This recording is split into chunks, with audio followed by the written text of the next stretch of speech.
mon cher collègue de l'opposition, notre fil directeur ici à l'opposition sera le suivant.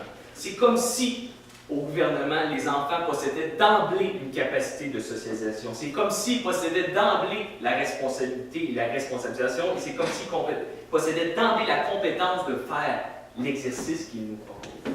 C'est pourquoi il faut absolument rejeter cette motion pour 3 raisons supplémentaires que j'ajoute. D'abord, qu'il n'y a pas d'éducation non paternaliste.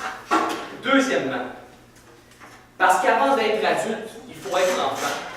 Et troisièmement,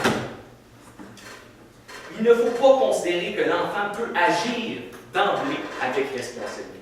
J'irai droit au but. Avant de poursuivre mes arguments, bien sûr, je vais réfuter l'ensemble des arguments après les miens et je reconstruirai le tout. Donc, il n'y a pas d'éducation non paternaliste. Ici, c'est encore une fois, comme mon collègue l'a dit, dans la veine de la réforme, dans la veine de permettre à l'enfant par lui-même d'apprendre et par son activité elle-même d'aller chercher les compétences et les connaissances.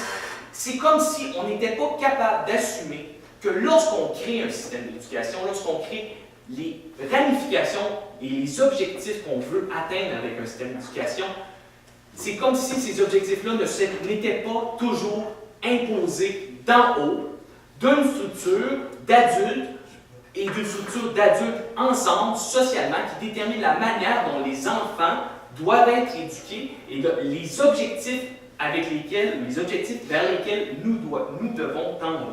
Donc ici, encore une fois, c'est comme si, moi, avec cet argument-là, ici à l'opposition, nous voulons tout simplement rendre clair que l'éducation est toujours paternaliste, et surtout à un si jeune âge, dans la mesure où on doit déterminer ce qui est à apprendre en partant, et non pas donner ce rapport de force-là aux enfants parce qu'ils ne savent pas ce qu'ils doivent apprendre et les compétences qu'ils doivent acquérir.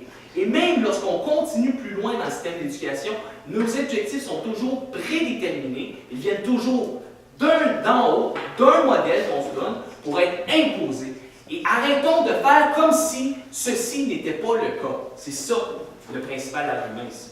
Est-ce que vous êtes en train de dire que le système, c'est correct que le système ne responsabilise pas les enfants? J'y arriverai tout de suite après avec la responsabilisation, c'est-à-dire l'objectif final est effectivement la responsabilisation.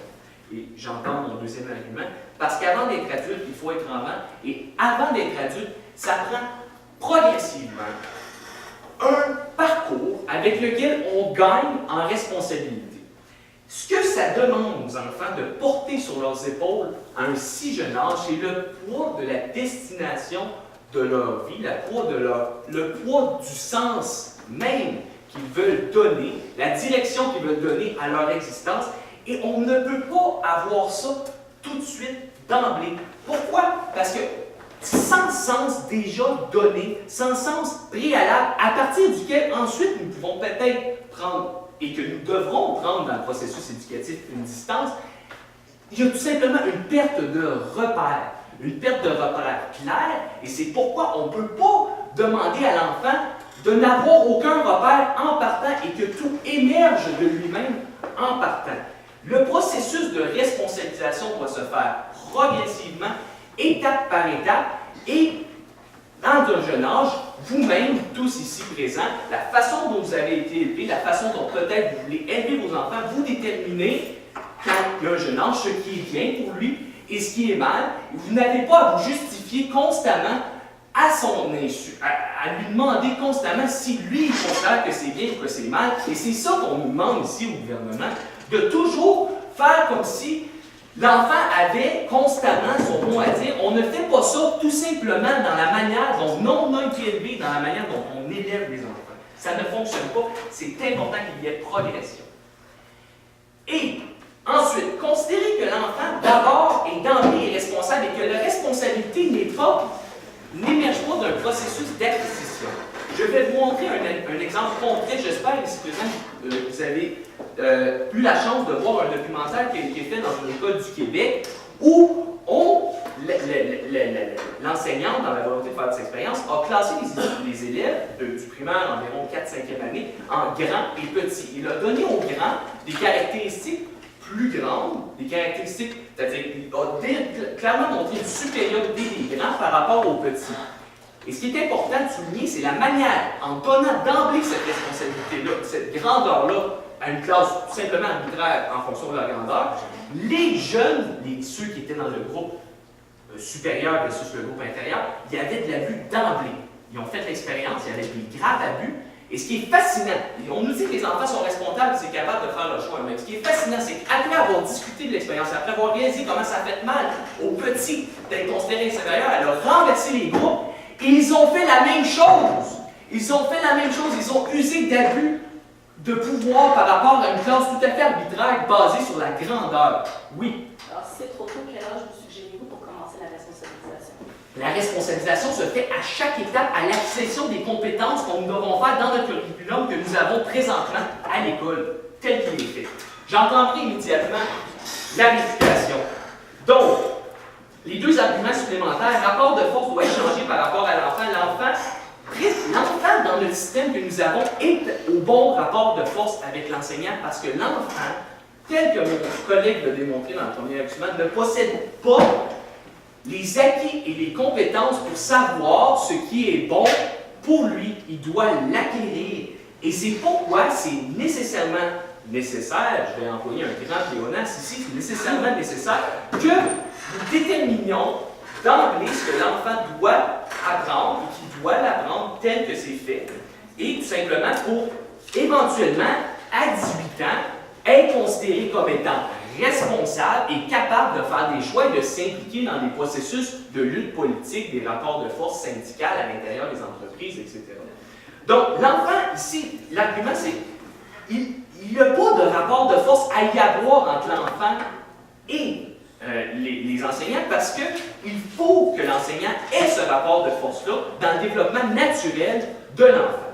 Deuxièmement, le sentiment d'appartenance. Écoutez, c'est le constat que fait du sentiment d'appartenance de nos enfants dans les écoles est tout simplement faux avec l'ensemble des activités offertes par nos écoles, les activités parascolaires, autant au point de vue des arts, autant au point de vue du sport, qui permet ce sentiment d'appartenance. C'est comme si vraiment l'ensemble des étudiants ici étaient complètement en souffrance extrême d'aller à l'école et qu'ils ne voulaient tout simplement pas y aller.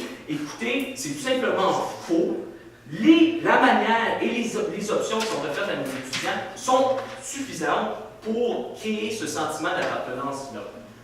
Processus politique, réflexe d'autodéfense. Processus politique, les étudiants ne possèdent même pas les acquis. À cet âge-là, on a vraiment décidé les âges, c'est-à-dire entre 6 et 12 ans, ne possèdent même pas les acquis pour comprendre ce qu'ils sont en train de faire dans l'exercice qu'on leur demande de faire, c'est-à-dire de former un syndicat, de former ce rapport de force-là. Comment voulez-vous que ça puisse fonctionner? Ensuite, le réflexe d'autodéfense, culture syndicale des intérêts. Encore une fois, l'intérêt émerge lorsqu'on se connaît. Puis pour se connaître, ça prend une période de temps et des connaissances. On ne peut pas se connaître d'emblée. Ça ne tient pas. Donc, les étudiants ne connaissent même pas leur intérêt et ils doivent le défendre. Ça ne tient pas. Transfert de compétences, c'est le même argument. J'en ai pas d'autres parce que les compétences ne sont simplement pas acquises. Comment voulez-vous qu'on les transfère d'un bord de l'autre quand on les a même pas? Ça ne tient pas la route. C'est pourquoi, pour reconstruire le tout, mon collègue a apporté deux arguments principaux et moi trois autres. C'est-à-dire la critique avant les acquis, il faut acquérir solidement et figer, premièrement, les acquis avant de pouvoir les critiquer et les remettre en question. C'est ça qu'on fait au primaire, c'est ça qu'on fait au secondaire, c'est ça qu'on fait au cégep, c'est ça qu'on fait à l'université. C'est même tard à l'université qu'on commence à avoir ce recul-là. Débattre sur des bains, c'est-à-dire le danger ici, c'est qu'on sait très bien que l'enfant, c'est l'enseignant, et l'enfant le sait que c'est l'enseignant qui tire les ficelles de ce jeu-là. Qu'est-ce qu'il va se dire plus tard? C'est qu'il y a toujours quelqu'un qui tient les ficelles en haut? Eh bien, ça c'est dramatique, on déboute sur rien, c'est juste un jeu, ça ne tient pas la route. Il n'y a pas d'éducation non paternaliste, s'il vous plaît, assumons-le. Assumons que c'est la responsabilité de la fin, mais assumons qu'on a découvert les moyens et qu'on propose les moyens tel que le système fonctionne pour atteindre cet objectif-là. Il faut être enfant avant d'être adulte et considérer que l'enfant ne peut pas agir d'emblée avec la responsabilité, c'est-à-dire avec l'exemple du documentaire que je vous ai présenté, qui démontrait clairement que si on donne carte blanche aux étudiants, c'est tout simplement une action, tout simplement instinctive, qui n'a pas cette composante-là qui permet à tout le monde d'agir. C'est pourquoi, M. le Président, ici, cette motion-là tire à bout portant sur du vide. Sur du vide parce qu'il n'y a rien à acquérir. Il n'y a pas d'acquis. Il n'y a pas d'acquis à critiquer ou rien. Il faut d'abord acquérir ces acquis-là. C'est pour ça que ça ne fonctionnera pas et vous devez absolument rejeter cette motion-là. Voilà.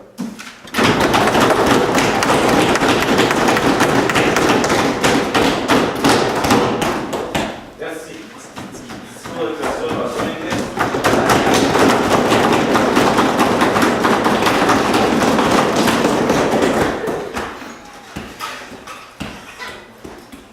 Merci, Messieurs les Présidents. Écoutez, on est un petit peu désolé du gouvernement de voir qu'on fait face à une opposition qui sous-estime le potentiel des enfants.